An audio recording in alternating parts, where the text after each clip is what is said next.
एक छोटे से खूबसूरत गांव में, जो हरे भरे पहाड़ों और खुले आसमान से घिरा हुआ था, आर्यन नाम का एक लड़का रहता था। आर्यन को पतंग उड़ाना बहुत पसंद था। हर शाम जब सूरज आसमान को सुनहरी रंगत से भर देता तो वह अपनी पतंग लेकर खेतों की ओर दौड़ता और उन्हें आसमान में ऊंचाई तक उड़ते देखता। आर्यन हर पतंग को बड़ी मेहनत और प्यार से बनाता था। उसकी पतंगें हमेशा रंग बिरंगी और सुंदर होती थीं। एक दिन उसने अपनी सबसे खास पतंग बनाई, एक फीनिक्स के आकार की, जो लाल और नारंगी रंगों की आग जैसी चमक रही थी। ये पतंग बादलों को छू लेगी, उसने सोचा। जैसे ही वो पतंग उड़ाने के लिए खेत की ओर भागा, तेज हवा का झोंका उसे आसमान में बहुत ऊंचाई तक ले गया। आर्यन की खुशी का ठिकाना नहीं रहा। वो गर्व से अपनी पतंग को आकाश में नाचते हुए देख रहा था। लेकिन अचानक हवा और तेज हो गई। पतंग की डोरी टूट गई और उसकी प्यारी फीनिक्स पतंग दूर एक पेड़ की डालियों में फंसकर गिर पड़ी। आर्यन दौड़ता हुआ पेड़ के पास पहुंचा, लेकिन जब तक वो वहां पहुंचा, पतंग के टुकड़े टुकड़े हो चुके थे। ये मेरे साथ हमेशा ऐसा ही क्यों होता है? आर्यन रोने लगा। मैं इतनी मेहनत करता हूँ, लेकिन सब कुछ बर्बाद हो जाता है। आर्यन की मायूसी देखकर पास ही बैठे एक बूढ़े व्यक्ति ने उसे पुकारा। वो गांव के बढ़ई थे, जिन्हें उनकी समझदारी के लिए जाना जाता था।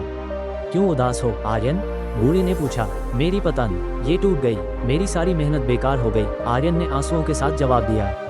बूढ़े व्यक्ति ने मुस्कुराते हुए कहा, आओ मेरे साथ चलो। वो आर्यन को अपनी कार्यशाला में ले गए, जहाँ लकड़ी की कई मूर्तियाँ सजी हुई थीं। कुछ मूर्तियाँ चिकनी और सुंदर थीं, तो कुछ में दरारें और खरोंचे थीं। बूढ़े व्यक्ति ने लकड़ी से बनी एक छोटी चिड़िया उठाई।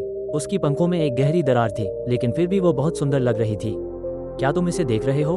बूढ़े ने पूछा। ये चिड़िया हमेशा से ऐसी नहीं थी।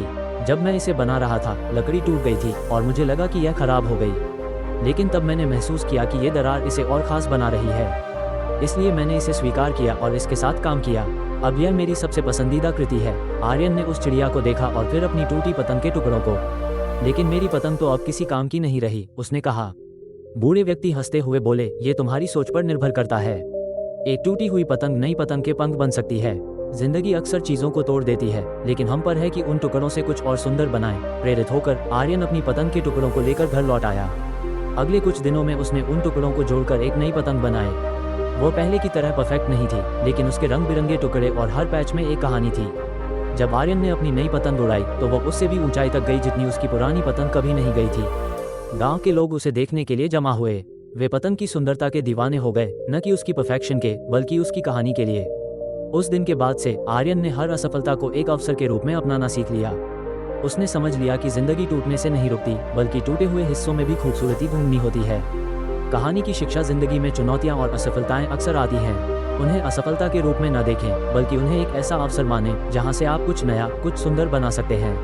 असली ताकत टूटे हुए टुकड़ों को जोड़कर कुछ अद्भुत बनाने में है।